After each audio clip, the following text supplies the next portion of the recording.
Hey, so in this presentation, we're going to talk about how the Revolutionary War started, how the actual fighting between the colonists and the British began.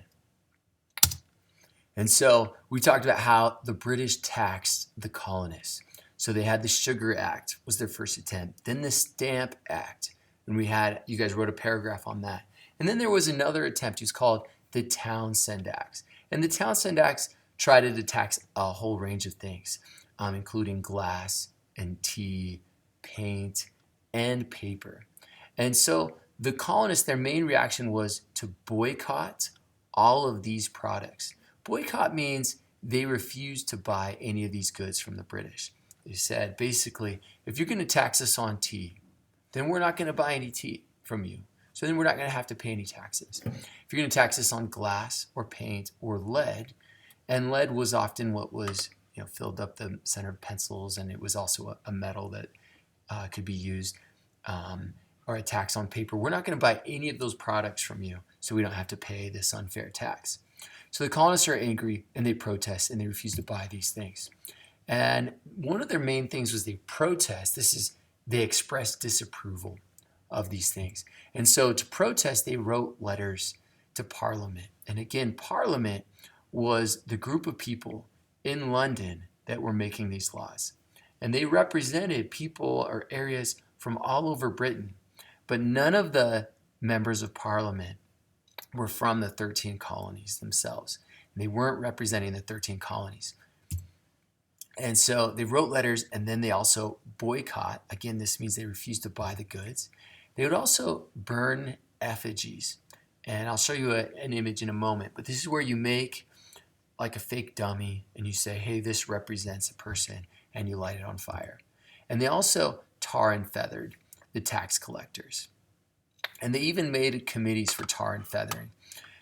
For example, when they learned the name of the captain of a ship bringing in tea, it informed him that his diabolical service would bring him into hot water. And so these are the kind of threats that they would send to people that were supporting the British and supporting the taxes.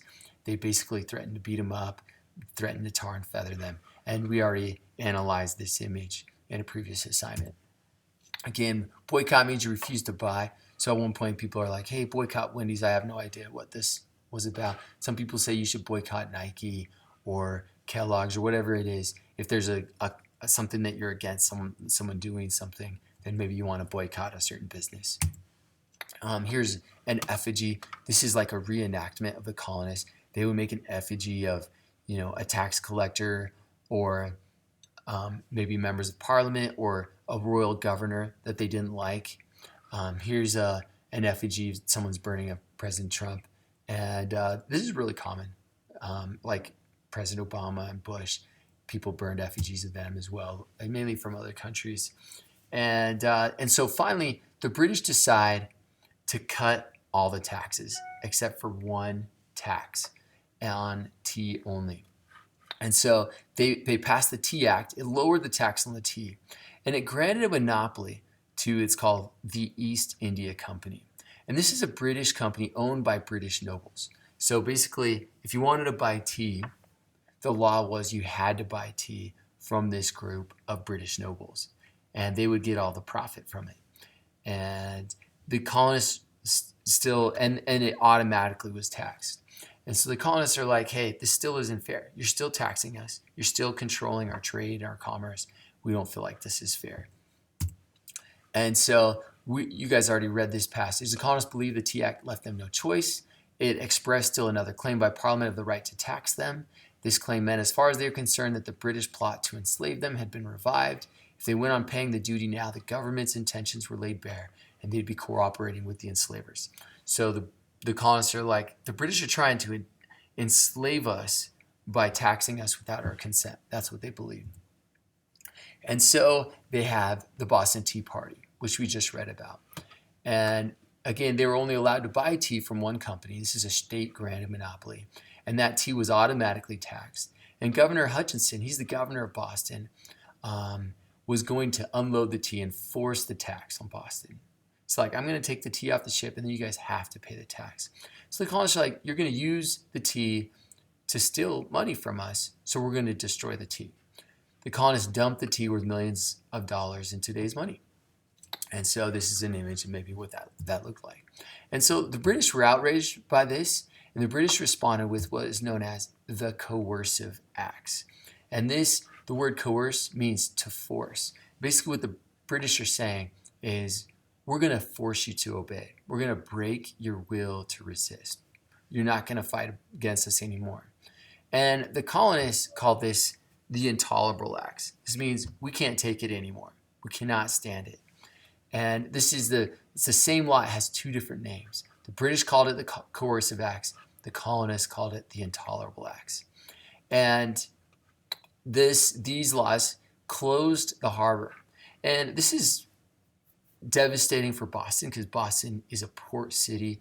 It gets all of its money from stuff coming in and stuff going out.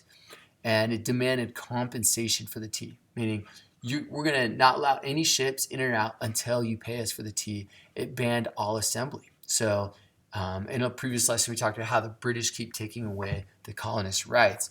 And, they're taking their right to have no taxation without representation and no search warrants. And here's another one. You can't meet in groups. And this was considered a fundamental right. And the colonists had to quarter or house more soldiers. It granted immunity to the British soldiers, basically saying, hey, if the British soldiers open fire again in crowds, then they cannot be put on trial. And so this, what Bill of Rights violations you recognize? And so this, these are key Bill of Rights that we have today in our Constitution, mainly because this is what the British were violating. They made sure, hey, this won't ever happen again when we create our own country. The colonists had tried peaceful protests, and so that didn't work. They destroyed the tea, and that still wasn't enough. So what do they begin to do now? They begin to form militias. They begin to train for war, and they begin to collect weapons. Again, this was the Intolerable Acts, saying this is the last straw. We can't take it anymore. The only solution now is war. And the British decide, we're going to go seize those weapons. We're going to take them. And this is where you get what's known as the Midnight Ride of Paul Revere. The British had two routes. The British could cross the water here, and they were trying to get to this city, Concord, where the colonists had their weapons and some of their leaders were located. The British could also go by land and go this way. Land is a little bit longer, but you wouldn't have to have boats. Boston was a peninsula, meaning it's surrounded by water on three sides. And there was spies in Boston. They were colonists that were spying on the British soldiers. And one of these spies was a guy named Paul Revere, who, when he saw it, and his friends, he had other spies, they found out that the British, they were marching, and looked like they were going towards the shore. And Paul Revere crossed the water here, came to Charlestown, and then rode ahead and warned people that they were on the way. He got captured on his way, but he had a friend that made it all the way and warned people in Concord. Paul Revere and others rode ahead to warn the British were coming. And by the next morning in Lexington, there was a group of colonists. This is the local militia. Every town back then had its own army. This was called a militia. And the Lexington militia was ready for the British soldiers when they arrived. These men, this militia is also called Minutemen, because they're not professional soldiers. They're farmers, or they're blacksmiths, or they're whatever. They have their regular day job, but they would be ready to attack and fight in a minute's notice. And so these are Minutemen attacking the British soldiers.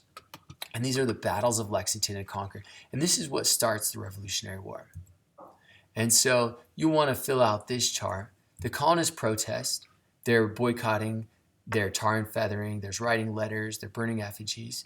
The British decide to only tax tea. The colonists protest against the Tea Act with the Boston Tea Party. The British respond with the Coercive Acts to force the colonists Colonists call this the Intolerable Acts. The colonists begin to gather weapons and form militias, and the British try to do a surprise attack to seize the weapons and arrest the leaders. And instead, you get what's known as the shot heard round the world. And these are the battles of Lexington and Concord. And this is the beginning of the Revolutionary War. These are the shots fired which create the Revolutionary War.